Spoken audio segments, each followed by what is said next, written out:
or however you do note taking or reflecting, whatever you're using around you, and just conjure up and visualize. If you need to close your eyes, that's great.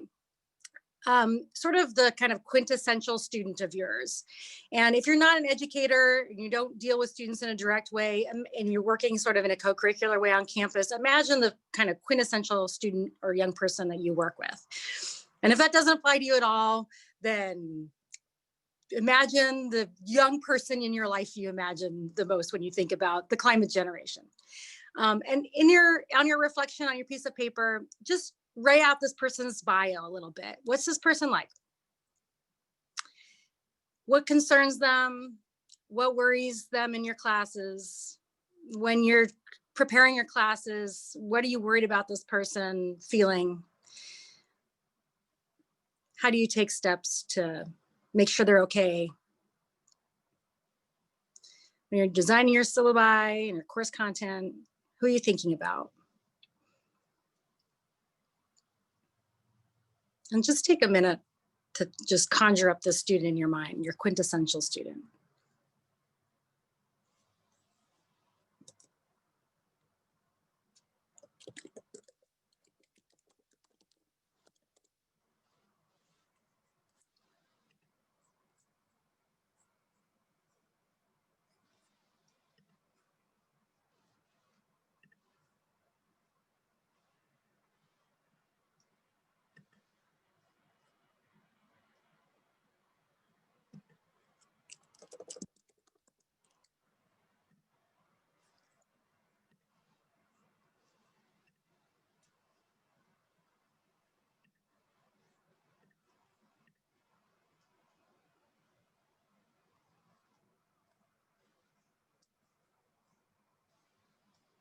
And if you have this person in mind, this quintessential student, it may be an amalgamation of many students, and maybe one particular person that you think is kind of I have, 2 or 3 students, so I'm always thinking about whenever I'm planning things. Also think about, if you haven't already, and if you haven't written it down already, think about this person's kind of basic demographic qualities, right? Like, how old are they? What's their race? What's their gender? What's their sexuality? What is their ability? Where's their socioeconomic background? Where are they geographically from? And this is not going to be necessarily the one student that summarizes them all, but the person you came up with. I think I'm almost getting on here, so just bear with me.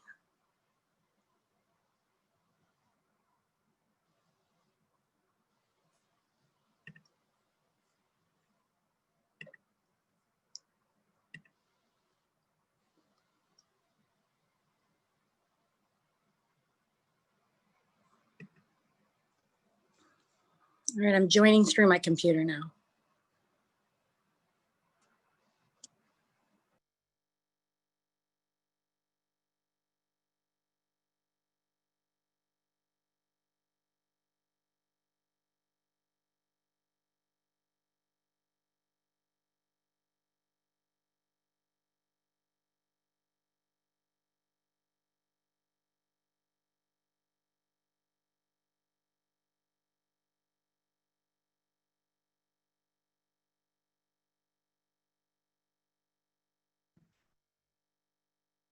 Okay, am I here? Okay, woo. Okay, so you've done this. So that was seamless. Practically almost looked like it was intended. Okay, sorry about the technology issues. It looks like I'm back on now. Okay, so just I would love to just hear maybe from a couple of people what they had. Who's their quintessential student? Who do we have here? Who's our classroom? And since we have 46 people, it may make sense to do the blue hand raising. And I'll call on you.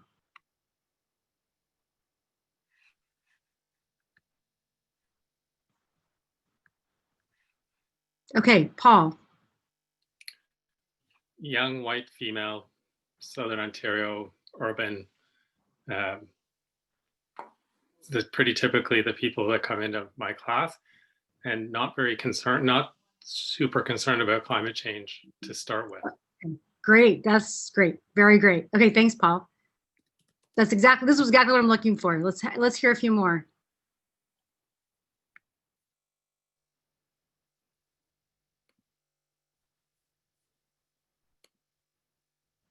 Kaylin.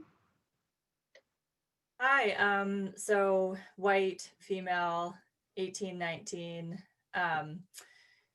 really excited to make change in tangible ways, already concerned, but not, hasn't started doing a lot with the concern yet. Has privilege, able-bodied, starting to see connections between social issues and things like zero waste or the starting points of recycling and things like that. Uh-huh. Great, thanks, Kaylin. How about Heather? I'm thinking about, I teach at a community college, so I'm thinking about Running Start students who are high school students, but also coming to the college that are pretty aware of what's happening. They're already active. They're actually angry and wanting to see change happen quickly. And in terms of demographics, I'm thinking of maybe a Southeast Asian woman or young person, maybe 16 or 17 years old, something like that. And socioeconomically, I guess, how do I put that? They're living with their family, and so they're supported financially and not yet working. So that, yeah. Oh, cool. Okay, thank you. Greta. Let's see. Thanks for figuring out the hand raising. It looks like there's some conversation about it's now in the reactions if you want to raise your hand. We need that. So as I mentioned to Running Grass briefly, I used to teach at Fairhaven College, which was a radical progressive college in non-traditional at part of Western Washington University. And after teaching there for 5 years, I realized like all my students got it. And I read Mike Rose's Lives on the Boundary. And I realized as a white woman, first generation college student, I needed to go somewhere else. And so I really jumped into the frying pan. I live in Minneapolis for my sanity, but I teach in Wisconsin, which is the belly of the beast. I suppose like Louisiana or South Carolina would be more intense, but my students are first generation students, so I have that in common with them. They go to my college because it's cheap.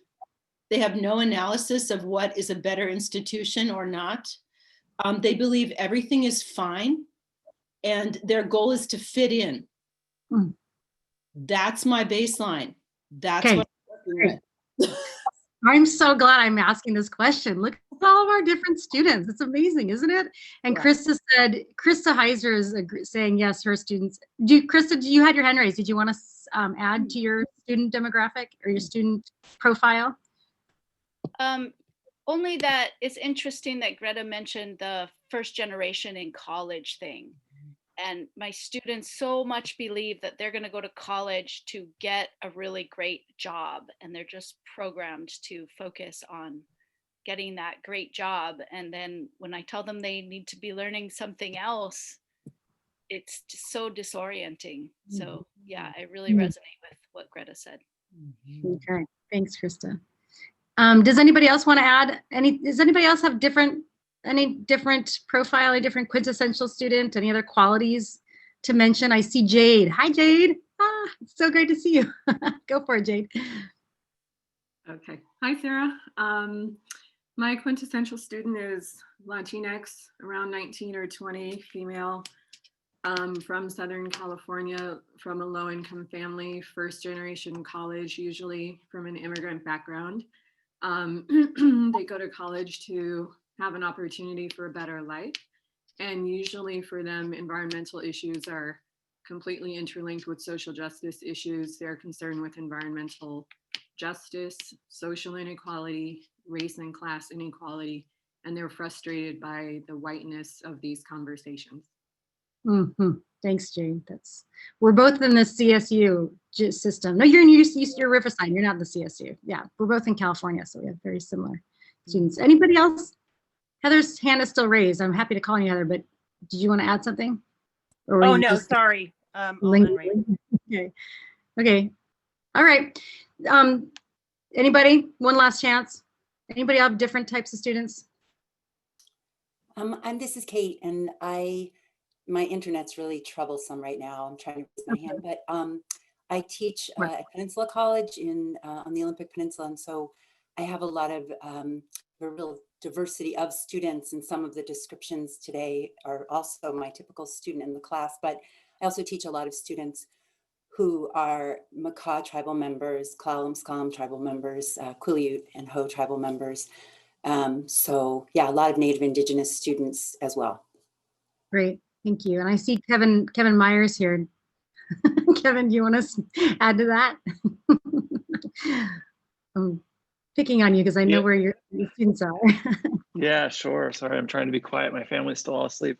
Yeah, I have a very similar demographic, typically Alaska Native. I'm hearing a lot of first generation, underprepared. I think the only adjective I would really add to that is underconfident, and sort of unsure of, and I definitely think gender of female, but or a woman, but underconfident and unsure where they fit in the world.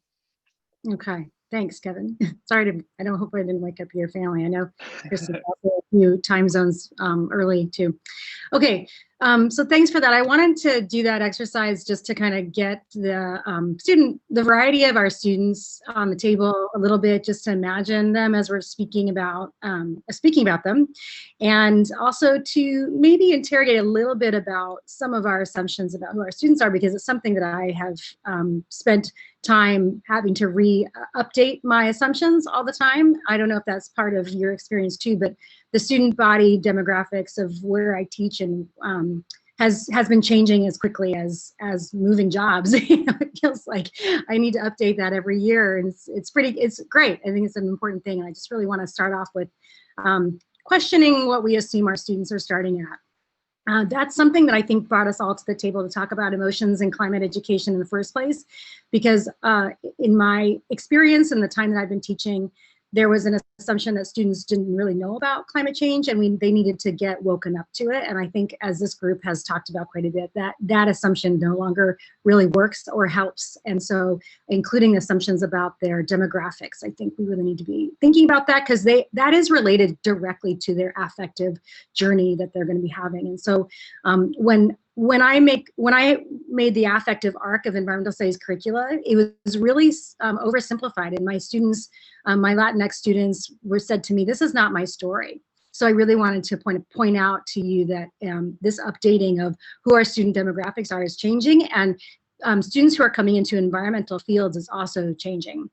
And so I wanted to make sure we're connecting that to the affective conversations that we're having, and I want to hear from everybody what they think all that means to them and how that has been happening. So the way that I have this organized is that I'm going to just lay some common ground around what it is that I think is the important things for us to sort of have in our minds as we go into a discussion. And I have a bunch of discussion questions that are just things that I don't really have answers to yet.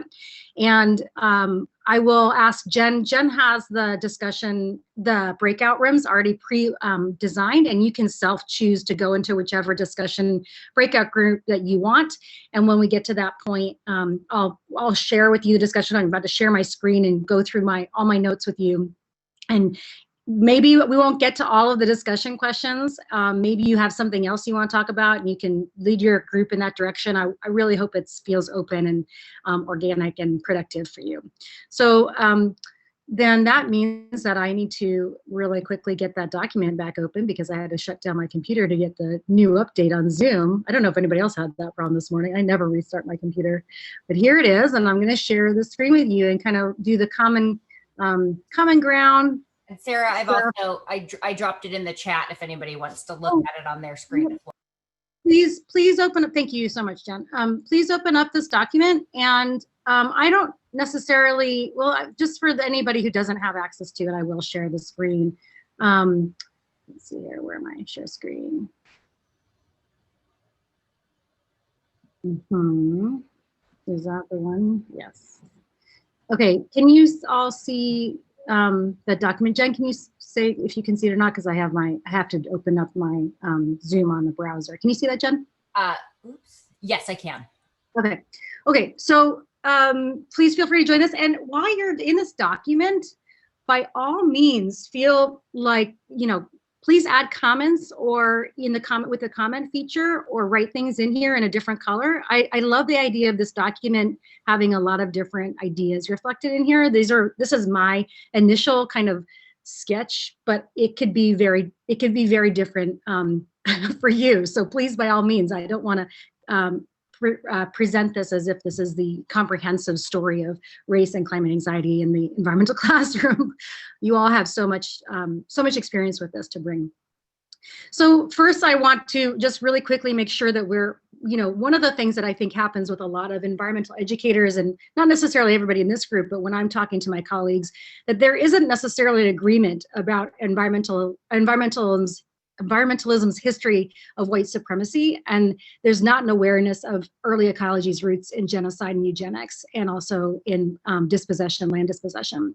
So that's the sort of first shock. I mean, many of us maybe teach this to our students and bring this into our content and say, look, environmental ideas and the environmental movement has not necessarily been progressive, and so it's the connections that it has with social justice is not obvious, and it has been a kind of a painstaking effort to get connections between these two movements made. And if we want to understand why it is that environmental fields and environmental studies is a pretty white field, this history is really important to understand. And I think without reckoning with that, a lot of environmental educators already right off the bat alienate their students, especially increasingly more diverse student bodies. And so there are some great resources on this, and of course that was the sort of premise of my first book, and so it's hard for me to not start there. The second kind of groundwork I wanted to lay is a great resource called the Race and Class Privilege and Environmental Movement Knapsack. And this is an exercise you can get that's based on Peggy McIntosh's White Privilege Knapsack that you can get on the Pachamama.org website. And this is an exercise that I used to do every single semester in my classes, and it was extremely effective when the majority of my students were white. And so the exercise itself has this unfortunate, awesome thing. While it's trying to dismantle the whiteness of environmentalism, it recenters it. And so this is a question I'm putting on the table, right? That when we look at stuff like this, we're assuming when I was using this exercise, I assumed that my students were mostly white and hadn't really thought about the connections within their own environmental values and how exclusionary they were and how elite or privileged they were. And so that was an extremely effective exercise to bring those students into thinking about their own privilege. But when my students started to get increasingly less and less white, the pushback on the exercise signaled to me that this was no longer resonating. And so this kind of loops back to my original point where I kind of had to reckon with this. And I don't do this exercise anymore, but I do think it's useful if you have that particular student body. And I'd love to continue to talk about if anybody's used this exercise. Another kind of foundational thing is to think about the erasure of non-white environmental knowledge. And so this is something that is really alive for me right now in various conflicts that are happening on my campus. And so I forgive me if some of these things look like the biography I'm living right now. The assumptions that non-whites don't care much about the environment, or if that they do, that it's only urban environments, and that it's related to things like environmental justice and toxicity. And that's really important to understand the unequal costs and benefits of environmental goods and externalities and all of that kind of analysis about the distributive notion of environmental justice. But there's also really important to be thinking about the celebration of long traditions of environmental knowledge. And if we think of the environmental Western canon of environmental studies being mostly produced from the Romantics and Transcendentalism and sort of the early roots of ecology, we can see that we might not, that might not be the environmentalism that resonates with all of our students. So we may want to think about which forms of environmentalism we're teaching in our classes. And whether or not we have strong gatekeeping sensibilities around what are the most important debates and questions of the environmental field. This is where I think just some really important basic documents are helpful for this conversation. Dorcetta Taylor's work on the lack of representation of people of color in mainstream environmental organizations. That was from 2014. And of course, she's updated that with all kinds of stuff. And it was, when that came out, it was a sort of a really big mirror held up to what was going on. It really launched a lot of these conversations. In contrast to that is the high percentage of environmental concern that is recorded among people of color. So the Latinx community and African American community in the US actually care more about environmental problems than white people. So this is an interesting juxtaposition that I think we really are called in this moment to try to reckon with in our classes. And of course, then relatedly, one thing that I think is a challenge for me that I'm working on is to hold up these knowledges and to center non-white experiences around environmental knowledge. And this has to do with long relationships with the land, even historically, but also certainly in contemporary life, despite many generations of attempts by colonialism and capitalism to suppress those connections. And here I'm thinking about work on the recovery approach, like Carolyn Finney's Black Spaces, White Spaces, or Priscilla Solis Ibarra's Writing the Good Life. And so focusing just on injustice tells only half the story and reinforces the notions that victims don't have agency or power or longstanding traditions of resistance and resilience. And this feeds into students having this sort of white savior industrial complex, which I have a question on below. And finally, turning to us as educators, I think it's really important to signal here that the expectations of female faculty, and especially female faculty of color, to do the emotional care work for our students is already extremely high. And there's all kinds of data on this, and I didn't put it in here, but I think those of us who have been thinking about emotional care around students, which is sort of the premise of this network, are all nodding and thinking yes, yes, yes. And when we talk about things like love for our students, and even in the bell hooks kind of way of thinking about love or care, and the emotional demands of our students in this moment, what assumptions are we making of educators and their own emotional capacity? And so this is just kind of laying the groundwork for thinking about some discussion questions, and I'll turn to those discussion questions. But is there any sort of reflections or comments or updates? I didn't see anybody adding to that document, but feel free to, go ahead and add comments there and tell me I'm wrong or crazy, or tell me add something, a question there to other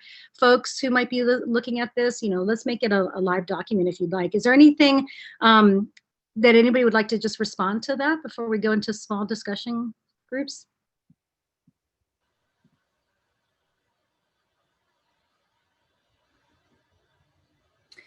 Just want to make sure everybody also does have editing privileges. I think I updated that just as we all logged on, so you should have it. Okay, great. Thank you, Jen. Thank you. Okay. So the discussion. Oops, Sarah, Ingrid has her hand up. Thank you. I missed that. Sorry, Ingrid. Go ahead. Sorry, Ingrid. Thank you. Oh, I just wanted to say that in addition to the expectations on faculty to do a lot of that care work, I do think the positionality and identities of the faculty members who are teaching all the points that you raised before that matters, because to how students react, respond, engage in those topics. So when you're unpacking kind of white supremacy and environmentalism, that lands differently if I'm in a white body or a Black body, or a woman identified body, or a male body, or also age as well. Age too. Thank you. Absolutely. I'd love to. So it could be that we have another question we want to talk about in the discussion questions. So this is where I'm nervous to give discussion questions or just let you just talk on your own. And so if you end up in a group that just wants to have your own discussion, please go off script. But Jen is going to sort of not arbitrarily, but she's going to build breakout rooms with these topics, and you can self-direct into the one you think will most likely lead to what you want to talk about if these aren't adequate for you. So the discussion groups that we're going to have right now, we're going to break into them are going to be around these. I have 7 questions here, and you can see them in front of you too, and sort of just start to think about which one of these questions is the most alive for you, the one that you want to hear more about from other people. How do you manage feelings of eco-white guilt in the classroom? How do you dismantle white supremacy in environmentalism without recentering it? Number 2, climate anxiety and ecofascism. And this is the one that I'm personally really interested in hearing thoughts about. That's why I put it right up the top. Is climate anxiety just privileged white kids' experience of awakening to environmental injustice and trauma? Are there differences between the emotions of experiencing climate trauma and worrying about climate trauma elsewhere and or in the future? Should we have different terms for these things? Why or why not? Is white privilege climate anxiety still worthy of attention, or do we risk indulging eco-white fragility and in doing so perpetuating the oppressive politics of lifeboat ethics, coming anarchy, and neo-Malthusian angst? In other words, is climate anxiety just fuel for eco-fascism? Which is, of course, the language we've seen in quite a few of the recent movements around the shootings, for example, in El Paso and other places. Okay, so the third question, environmental knowledge and epistemological harm. Whose claims of truth about the environment count? How are these reflected in the course syllabus and content? How can we train students to evaluate multiple truths without reproducing the supremacy of dominant knowledge power structures? How can we teach in ways that lift up, center, and expand non-white students' own environmental knowledges? How do we combat the racial codes of disciplinary gatekeeping? And here I'm thinking about the classic decolonizing methodologies, while also embracing science and facts. Knowledge claims are always coded with racial, gendered, ableist, and other assumptions. How do we reckon with this in often interdisciplinary environmental classrooms? Fourth question, the racial politics of teaching resilience and hope. White people are freaking out about climate disruption. Non-white people have been experiencing environmental disruption for some time and have built long traditions of coping, finding joy, and practicing misery resistance. What is the most effective way to bring these worlds together in discussions of resilience and hope without being appropriative or exploitative? How can white experiences of climate anxiety prompt a deeper reckoning of white privilege and education around these other traditions, rather than using resilience or joy as just a way to bolster white supremacy? And here I'm thinking about Jaquette and Dillon's critique of climate resilience that you can read, that's open access, that you can read. It's very powerful. Fifth, single issue environmental classrooms. I've heard many of my students say, we can't have social justice if we don't have a planet. And I wonder how we all navigate students' all or nothing thinking and the primacy of single issue politics, which has so long plagued the environmental field. What happens when a social justice issue is in conflict with a climate change solution? For example, wind farms on native land, which has happened here in recent years. And of course, the discourse of urgency fuels this. Beware the discourses of urgency. Put another way, can we do environmental work without reckoning with environmentalism's racial investments? What happens if we don't? What does that communicate to students? I often teach this essay by Tasia Cole, White Savior Industrial Complex, and so I include it here, but what is the ethical role of white students in environmental justice? This kind of goes back to Ingrid's point. How can environmental classes employ all the work done in white allyship models for environmental work rather than just expecting more non-whites to start caring about the environment? The problem with the myths that naturalize the exclusion of non-whites from the environmental conversation is that they let white environmental educators off the hook from interrogating the ways that the environmental world has been so exclusionary, harmful, and even genocidal. And here I'm thinking about my colleagues in environmental fields who keep saying that their fields have nothing to do with race and therefore they shouldn't have to take on thinking about race in their classes. Just pause for a moment and feel irritated about that. I hear that so often. Who are youth asking us to be as educators? This kind of turns to Ben Bauman's work from last semester. The emergency of the climate justice movement is really about youth, and they're changing the terms of a lot of this. We are called upon to teach climate change in an intersectional way by them. So what does that mean? What should be changed? What should be added? What assumptions do we make? What are our students teaching us? So these are the questions that I have for today. It's just skimming the surface. This is obviously very deep, and I have much to learn from you all, and I want to get started on that. So I'm going to see if I can stop sharing here and then ask Jen to break us up into discussion groups based on these questions. And I'm hoping that one of them jumped out at you and you want to jump into a breakout room with that question. If you find yourself in a breakout room with no Here, sorry, I have to get my video back on. If you find yourself in a breakout room with nobody in it, just go to the next one and, you know, don't wait too long alone. Join a different one if that's possible to do, and we'll see if we can make this technology work together here. Any questions before we go into breakout rooms based on these discussion questions? Okay, Jen, do your magic. I'm going to hit the button. And Sarah, do you have an idea of how long you want people in there, or will we just close it or something? Let's do maybe about 15 minutes or so. 15, Okay. 20, yeah. Yeah. Perfect. All right. Hopefully you can see them all now. And they're also numbered to match up with the discussion questions on the document. Thank you, Jen.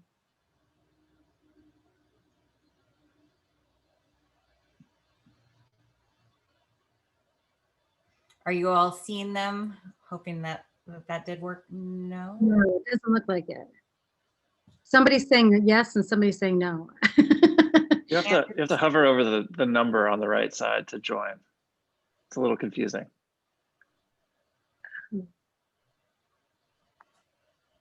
I don't myself see it, but I had to click on breakout rooms and then a big box pops up and you can choose to join whichever one. Oh, okay. The bar at the bottom. Yeah. Oh, hover over breakout rooms. Or just click on it once.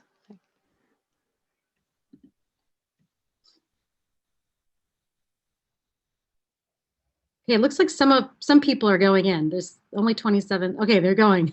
People are going, so we have to figure this out. And I do see an option, Sarah, you and I can probably do this. If somebody is not able to join themselves, if you want to let us know, we can just assign you manually to a room. So maybe just unmute yourself and say, here's my name, put me in room 4. John Vaughn says, please assign me to 3. Okay. And Doreen would like to go in 7. Running grass here, please just put me anywhere that seems good. John Vaughn, you have, let's see. I will see if I can share the room 3, is that correct? Okay, it looks like I'm sharing my screen again for whoever wants to see the questions again.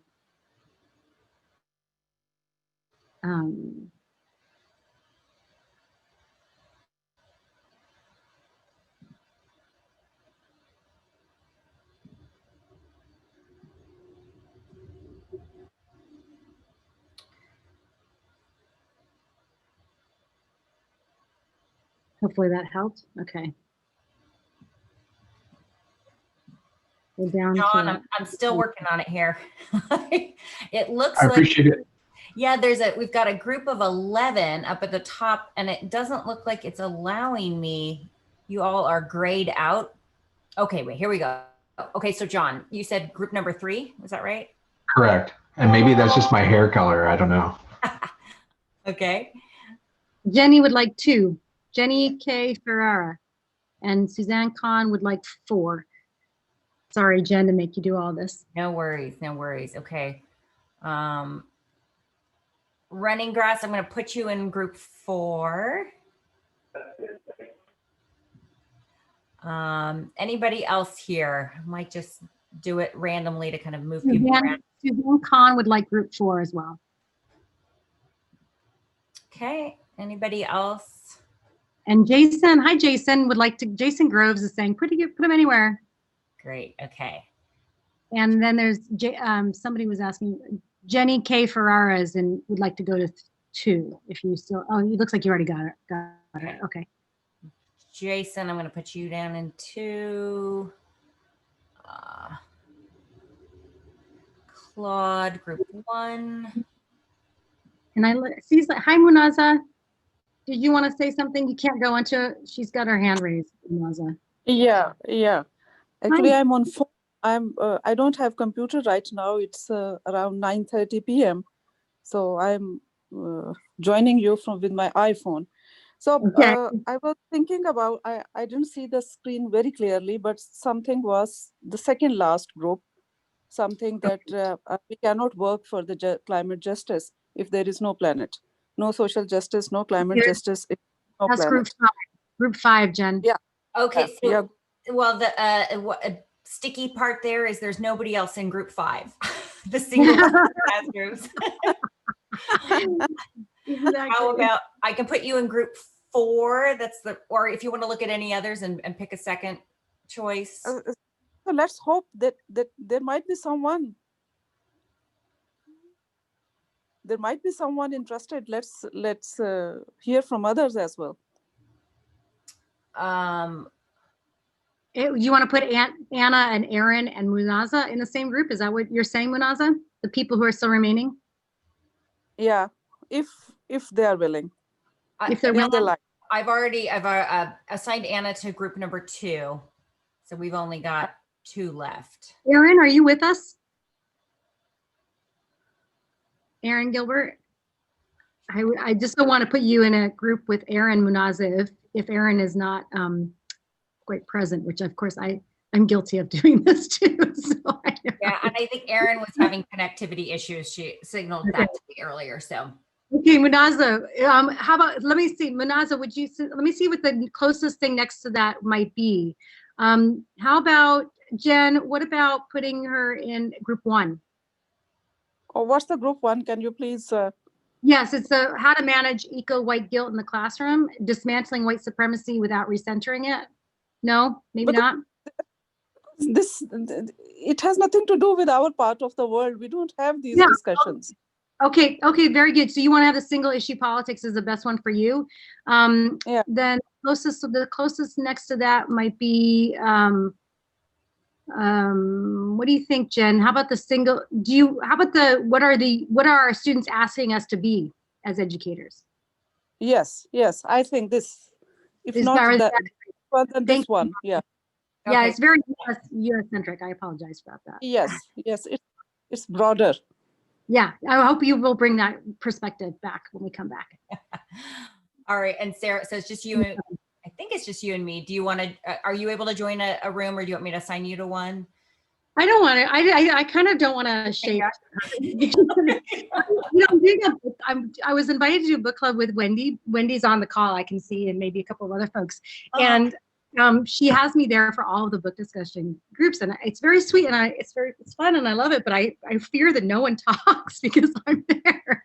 Yeah. But, what are we supposed to say, Sarah? Yeah, like tell us what to think. I don't know. No, I don't. I want to hear from you. You know, I really hope that they are in there saying this sucks, or about that, and whatever. You know, so that revise your chapter for you while they're at it, right? Yeah, and I really feel like the thing about this moment we're living through in the U.S. I should caveat here. I feel bad about Munaza. I knew this was U.S. based. I meant to make a caveat about that. But boy, we're in a moment in the U.S. So you know, I always knew that the kind of justice orientation to this affect work was always sort of lingering in there, and it's central to the book. It's part of the book, but I really wished I could have written that book now. You know, like it would be framed differently. It would hang on different urgent questions differently, you know? Yeah. So this is my first day of being able to do that, you know, I feel like I'm coming out of the gates of like things I've been thinking about for this last year, just dying to talk to people about. So I don't know. Like anybody who published a book that came out in 2020 or 2021, my heart breaks for them. It's like the world that it came out in is not, different moment. Yeah, and frankly, the analyses around COVID and white supremacy that are happening right now, and the fact that so many places are grappling with this in ways that where they never would have before, makes me think it's a real moment, a real opportunity for environmental educators to seize the moment, you know, and really get better, get good, do something. Yeah. So anyway, I don't know necessarily always what that means for me, but I am thinking a lot about it, and I hope to hear more from this group. Yep. Yeah, we have a really good spread here. I'm excited. What do you know about group? Is the groups sort of are they mostly divided among the groups fairly equally, or is there what do you find? There's 13 that went into room number 7. The smallest one has 4 people in it, but I think that's fine. That one. That's the racial politics of teaching resilience. Oh, interesting. Okay. Yeah. Huh. Maybe that was a little, that was me, my own thing, you know, like every time I talk about hope, I'm like, oh. Well, yeah, I thought that was really interesting. And I listened to the podcast that you sent me, and it was who, Diego, his name is Diego. Yeah, critiquing the like hope.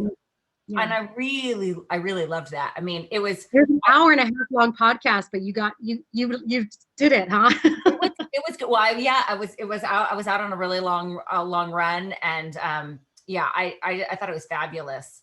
And especially that part in the very beginning when the climate scientist talks about how her Twitter conversations just shifted over the last 2 years and grew very dark, right? With the questions that where she was being asked. I was like, I love it to like actually have documentation of that, right? Yeah, that was kind of an interesting moment, but the whole thing was fantastic. Oh, I'm glad you enjoyed that, because I thought this is a lot to ask to have her muck through this thing, but you were like one of the only people who can geek out with me about that. And you know, especially when it's podcasts like that, because I feel like it's so hard for me to carve out the time to sit and read, but I take pretty long like run or walk every day. And so that's just a perfect time to plug in. And I don't really feel like I'm doing work when it's given to me as a podcast. So yeah, that's how I deal with podcasts too. So that's where I get a lot of my grist for my mill is in the podcast. So yeah, I'm the same, which is why I appreciate that you made a podcast. Yeah, I won't do it again probably, but I had fun at the time. Oh man, that's one of the reasons why I'm kind of nervous about Ellen's ideas, you know, although it has launched me into long conversations with my grants person. So at some point I'll go back and tell you guys how that's going. But yeah, I think I'd feel very differently about it if I was doing it in a team.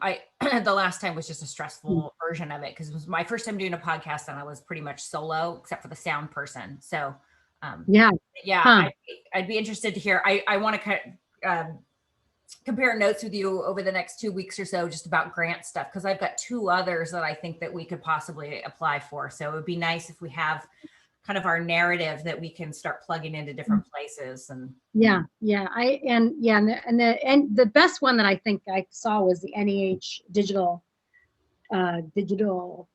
humanities one. So but I don't remember the deadlines anyway. So what am I doing when they come back? Help me out, Jen. I don't have a plan. I like the idea of kind of going through some of the questions. What I imagine here is a lot of these are going to kind of overlap and intersect, and things are going to come up in one room that were actually part of a question for another one. You know, so that would be one thing, is to kind of go through the questions in sequence, or just open it up and see who feels most talkative right off the bat, and then like watch where the direction goes. Yeah, either way, it's probably with this group is probably great either way. There's 40. How many people total are here today? I think we have 43 guests, and then you and I. Yeah, so around 45 total. Is that that seems like a lot. Is that a lot? Yeah. No, not from the last semester. Oh, I mean, for this group, yes, it is. It is. I think typical for anything. our typical number for joining has been around. I mean, it's been everywhere from 12 to, you know, and I would say typically it's more like around 30 or so. So this is a number. It's a great number. I mean, 30 is the right number. You know, remember the art of gathering? 30's yes. Number. Yes. It seems different on Zoom. I don't know what the right number is on Zoom. Yeah. But the breakout rooms are nice for this. Yeah. So I set a timer when we put them in. So we're at 9 minutes right now. 9 minutes left. Yeah.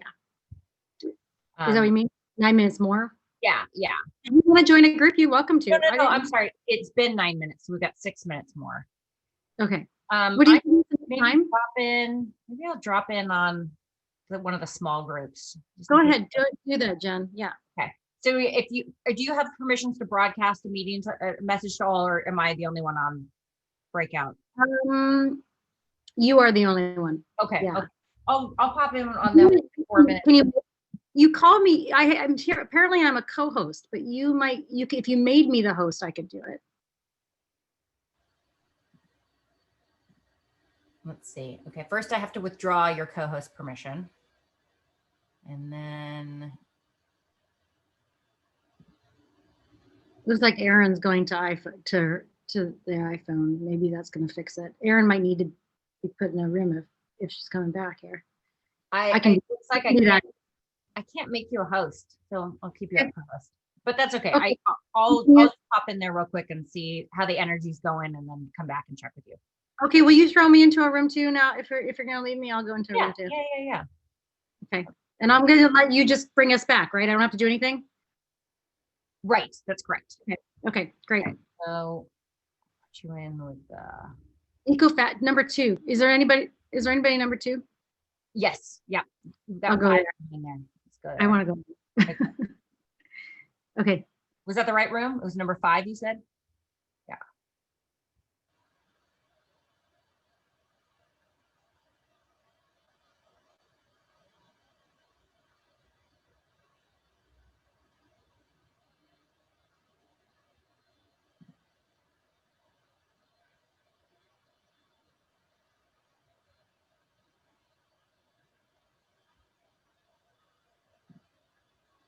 Oops.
Hello, people coming back.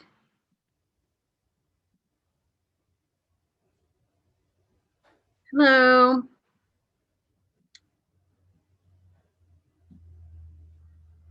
I don't see anybody's cameras. Am I the only one that's got a camera on? Where is everyone? I see a lot of cameras. You do? Yeah. Okay. Okay. So But, it's just but we're not, here. I promise we haven't left you. okay. Everyone, it's not the echo. It's not like an echo chamber here. Okay. Sarah, you might be on one of the later pages. Sometimes if you scroll back to page 1. All right, thank you. Okay, so hello, welcome back. And I'm Heather Price is saying, okay, hi Heather. Okay, thank you very much, Heather. So well, let's just open it up from here. What did everybody fix everything and solve everything? If you got closer to it, can you share with us what insights were shared? Maybe different. Let's teach each other from all the wisdom that would happen in these discussion sections. So maybe just go ahead and raise your hand in the blue chat and I'll call on you. If that works, I don't know. What did your group talk about? Bye, Peter.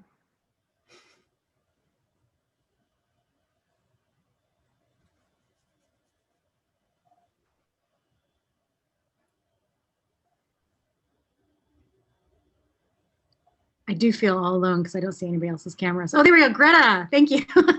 Go for it, Greta. Okay, we were in group 3, and our question was erasure of non-white environmental knowledge, combating assumptions that non-whites don't care about the environment or it's only urban. So we had people talk about bringing the native culture, the presence of native people into the classroom. Some people had native people on faculty who were willing to come in.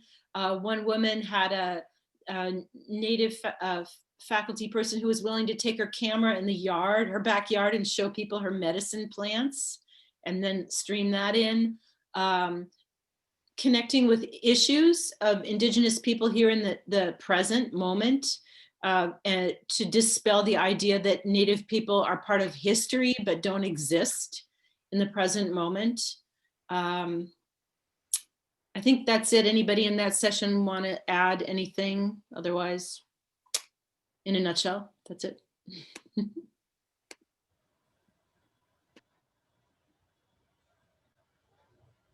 Thank you, Greta. I see Munaza's hand raised and I'll go to Munaza, but did anyone in Greta's group want to add to that? Yeah, I was placed in group 5. What do the youth expect from us?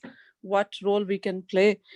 And you see, we did talk about consciousness raising. We did talk about the development of curriculum and managing a lot of moments and different pieces related to environment and climate change, from science, from social sciences and all that, how to put all those pieces together in one course. And but particularly one thing which caught my attention, and I think it's very important. Somebody said, I forgot the name, that perhaps the young people in terms of doing something for climate change, perhaps they think that, do we as educators have power, or are we effective? Do we have that those resources, or do we have that voice, or what powers we have that we can contribute in resolving these issues or managing these problems? I think thinking from this perspective is very important in my context, I think, because where people are just in the beginning, where for this whole year, I have been through different surveys and conversations and curriculum. See, my classrooms, I've been trying to raise their consciousness. But most people, they ask me this question, that if we do all this, do we have powers? Can we contribute into it? We are not scientists.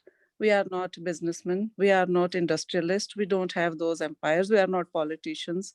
So in what way we are empowered to contribute something significant to resolve this issue? I think thinking from this perspective, what educators can do, this is very important for me. And I think it has given me a spark to think more on it, read more on it.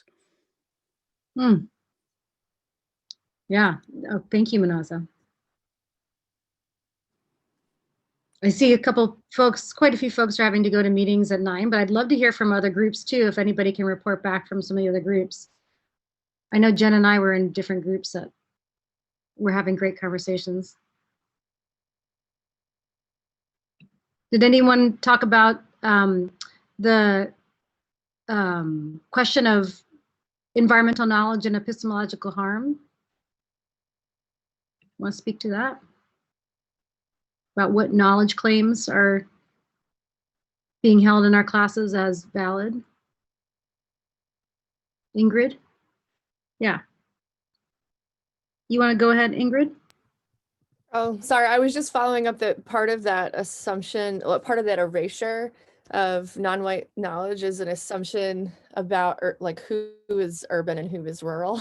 And actually the many of the movements in EJ and otherwise are situated in many rural spaces. So like we're oftentimes dealing with layer upon layer of assumptions in many of these contexts.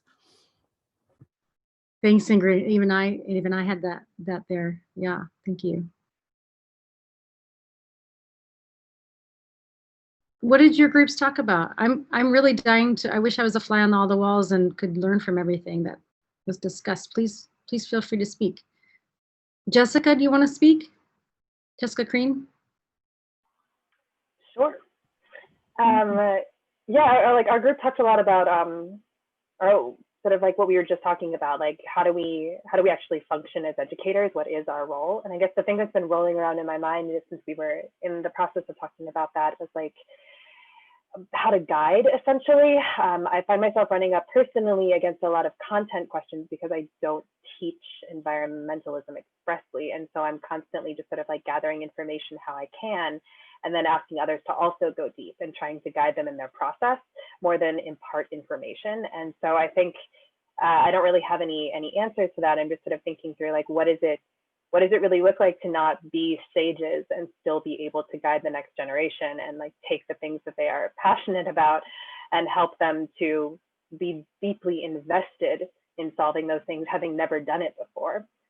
The other thing that's been like point connecting in my brain to the conversation is I've been watching this documentary on Olmsted, who's like designed, Central Park and a bunch of the other parks in the area, and sort of saying he'd never done it before. He just had never been a landscape architect before designing Central Park. It was his first park. And it's that case across so many things in the world that the things that become revelatory or set norms are things that have never been done before. And so in some ways that actually makes, the next generation should be even more empowering. Like you are set up all the better for success for never having done this thing before or never having been done before, which is huge and scary. But yeah, that's what I've been thinking about. Thanks, Jessica. This question of being a facilitator of students' passions without kind of being the sage or having, telling them what to be passionate about is certainly a great insight that I've been thinking about too. And I can't help myself but want to direct some of this environmental urgency and despair into a more social justice orientation around environmental concerns. And because of my interest in environmental justice, trying to really have white environmentally minded students be thinking about race more centrally, their own, and of course, race in the relationship with the environment more generally. So I can't help but want to bring that content in. So I know it's a balance. It's totally balanced between sort of facilitating and providing some kind of content around that passion for students. In the group that I was in, there was a really interesting conversation happening around how do we even get to this level of nuance if we're dealing with educators who don't even want to talk about, who just wanted to save some birds or something, right? That question, that point I was saying earlier about my colleagues not feeling up for this, not running to reckon with the race in environmental work. Does anybody have any? That was a really cool, interesting conversation. Anybody else have colleagues like that? How do we do that work with our colleagues? I'm curious to know if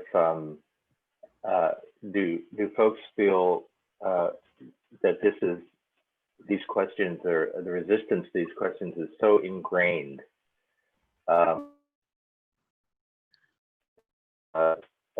it's rather hopeless to try to bring mainstream environmentalists and environmental educators and environmental faculty members really into the degree of awareness necessary really for environmentalism as we've known it so far to even survive? And is it really important for it to survive? Great question. Great question. What do people think? That's a provocative point. Brooke, go ahead. Hi. I think part of the challenge and part of the resistance is not wanting to feel the shame of understanding the roles that we have played as individuals, often not consciously and not intentionally, actively, but within a system, a greater system. And I think waking up to that is so shocking and shameful and stunning. And I feel like this relates a bit to what we began to talk about a little bit in section 4, which was about hope and joy, and whether that is appropriative or inspiring. And my feeling is that given the response of the nervous system to feeling attacked, that both in conversations with climate and lots of other things, I think it would do us a service to consider stepping in with the anchoring question being about the positive, the vision. What is it we want to see? What do we want to be in? And really bathing the nervous system in that that approach that opens the heart and opens the mind. When we come at it from sort of more of a dogmatic and a shaming perspective, it the nervous system response is one of closure, and it makes it that much harder to have conversations. And so I think many of us here have been trained and taught and valued as thinkers or academics and activists, and thinking about things that not other people are necessarily engaged in. And that's great, but that's mind-centered. And what I'm talking about is more the heart-centered, letting the nervous system, because once the nervous system is activated, behavioral insights shows us that we're anchored then in that reflexive shutting down. And to help us ourselves open up and help the people that we're talking with open up, I think there might be value in considering how we start the conversation.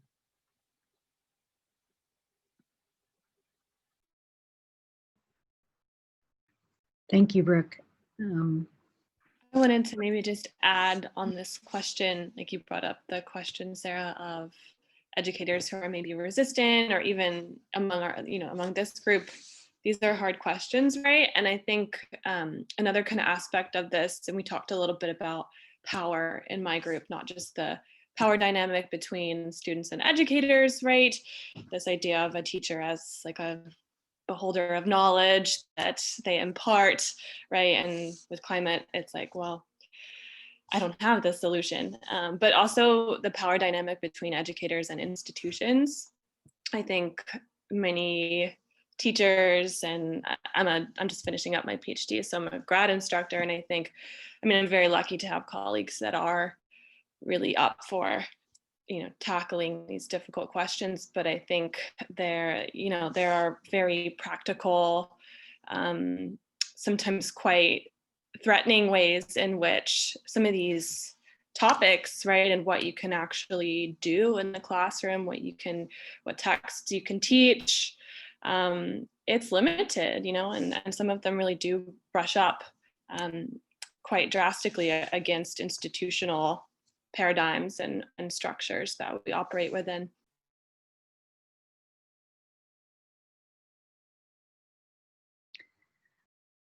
This is flowing pretty well. I don't want to stop it if there's a response.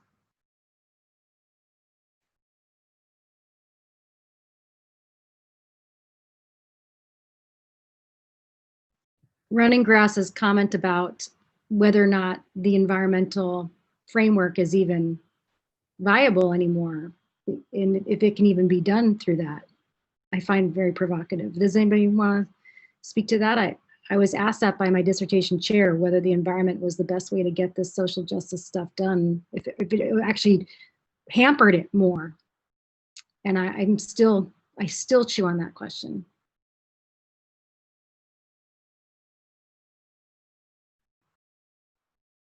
I asked that question in all of my classes with my students. What happens when you do that? What do they say? What's the response? I think it's different if they're introductory students versus more of like a seminar and they're reading intensively, kind of a more kind of complex narratives. I think it's easier for them in later classes. I mix different ethnographies and science fiction to explore these topics in my seminars. And in the introductory courses, it's more of overviews of different kind of case studies, cases of these tensions, these knowledge politics. And yeah, so in intro, it's more like planting the seed. And I'd say in the more advanced seminars, it's more kind of like they're ready to take like a position. Mm-hmm. Yeah, it's this. A lot of these issues are coming out of my experience with department chairing in a university that sees itself as pretty interested in green stuff and has become a minority serving institution. And there's just, it's manifesting these conversations are manifesting kind of every dimension of my work all the time. So I find this question of, can the environmental lens be the way to do this, or does it get in the way of that? Do we need to throw that out and try something else? This historical moment in the US context, I think, offers an opportunity for environmental educators to do more of this work. So I agree with Brooke and others who have said, you know, there's some limitations there, but I also think that there's an opportunity in this moment. Brooke says, another important question in session 4 was, where are my blind spots regarding resilience, beginning with anchoring the beginning, go to the conversation and the vision of what I want to see happen. Thinking about what you want, imagining the desire, what's desired. Yeah. So we have about 4 more minutes. I'd love to, Krista's saying, I was recently recommended a book I'm reading called Farming While Black, maybe more doing focus than abstract as an entry point. Thanks, Krista. Yeah. There's a great book coming out by Stephanie Dunnington in May called Black to Nature as well, which has not exactly the same, but something to think about. Does anybody have any comments about any of the things that we haven't talked about? Any of the questions that we haven't talked about? How about the ecofascism one? Climate anxiety is ecofascism. This question about whether climate anxiety is just eco-white fragility, or if there's something more to it. What do we do with that? I don't have much to say, but I've been collecting a list of articles about eco-fascism and as they relate to psychology, and I'll post it in the, it's a link into my website, and I'll post it in the chat if anybody's interested. Thank you, Andrew. That'd be great. Does anybody, do you have thoughts about whether or not that manifests in the form of climate anxiety, and that's a kind of door in? Wow, yeah. I mean, I've been thinking about it a lot on the political level in terms of how ecology and fascism are going to emerge as resources, as the perception of resources being small leads to concerns about immigration and that sort of thing. I'm not sure about, I haven't thought much about the link on an individual level about people who aren't experiencing climate change impacts directly, having sort of indirect or vicarious feelings about it. I'm not sure about that, whether those two are linked to the broader political context. Thanks, Andrew. Any final thoughts from anybody here left? I don't see any hands raised, so you can just jump in. Anything your group discussed that would teach us, help teach us?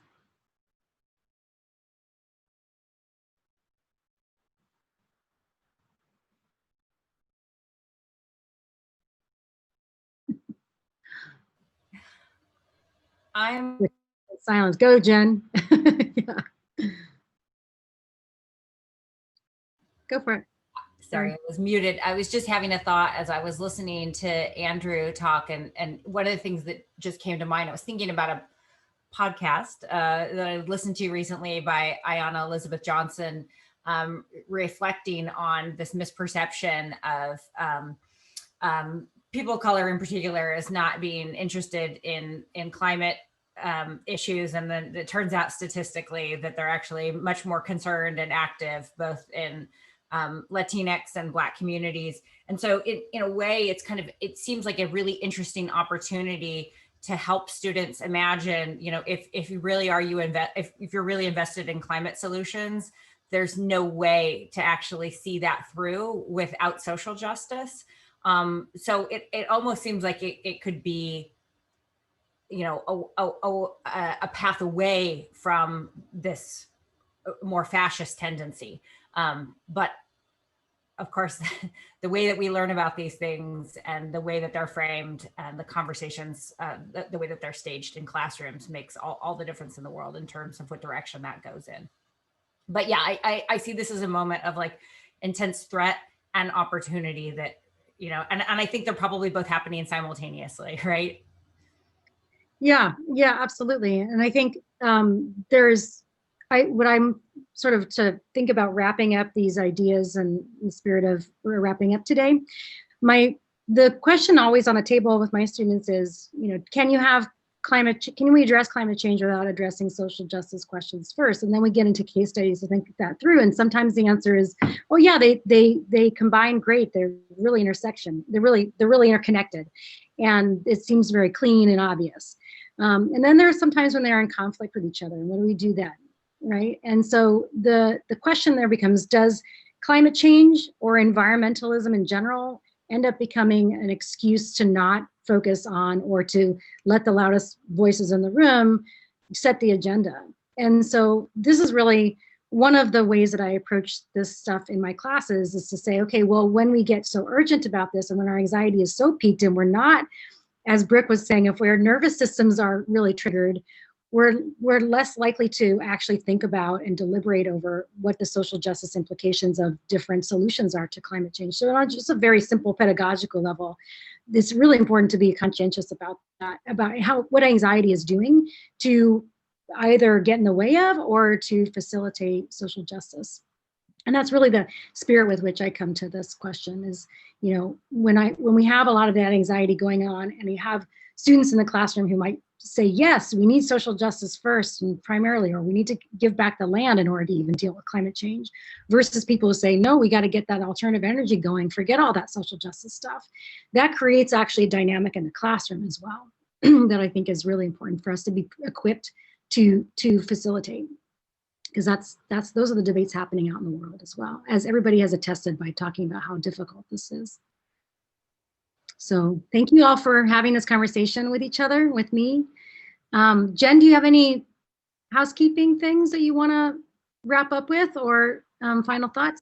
I would just note, next up we have Peter Federici and Jennifer Ladino for our next two facilitators. So stay tuned for that. You'll be seeing Zoom links. And I'm also hoping that everybody saw the call for proposals for the edited collection of the Existential Toolkit. So please share that widely amongst your circles. I know that all of you know a lot of people, as well as you are those people who would be excellent contributors to this book of resources. Okay, feel free to say goodbye, and thank you very much for joining us. And let me know if you have any thoughts about these things. Feel free to reach out. I'd love to hear your thoughts. Thank you, Sarah. Thanks, everybody. Thank you. Thank you. Thanks, everyone. Thank Bye-bye. you. Bye. Thank you. Bye. Thank you. Bye.